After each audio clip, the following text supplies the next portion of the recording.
আমরা যদি সবাই মিলে সচেতনতা বৃদ্ধি করে পরিষ্কার পরিচ্ছন্নতার মাধ্যমে আমরা ডেঙ্গু প্রতিরোধ করতে পারি, তাহলে আমাদের সন্তানদেরকে আমাদেরকে আমরা রক্ষা করতে পারবো। সুতরাং আমরা মনে করি আজকের এই কাল 30 দিনের মধ্যে এই এলাকার পরিষ্কার পরিচ্ছন্ন অভিযান অব্যাহত রাখার মাধ্যমে আগামী দিনে সমন্বিত সচেতন সমাজ তাদের দায়িত্বটা পালন করে আমাদের সবাইকে ডেঙ্গু মুক্ত একটি পরিবেশ আমাদেরকে উপহার দিবে।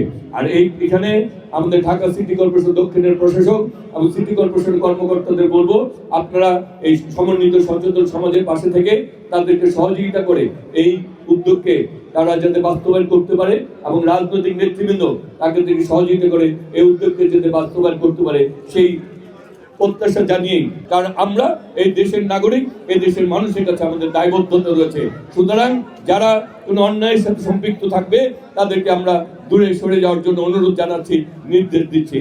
আগামী দিনে আমরা সবাই মিলে এই বাংলাদেশকে গড়তে চাই, আমরা সেই বাংলাদেশেই গড়তে চাই, সবাইকে নিয়ে আমরা এগিয়ে যেতে চাই।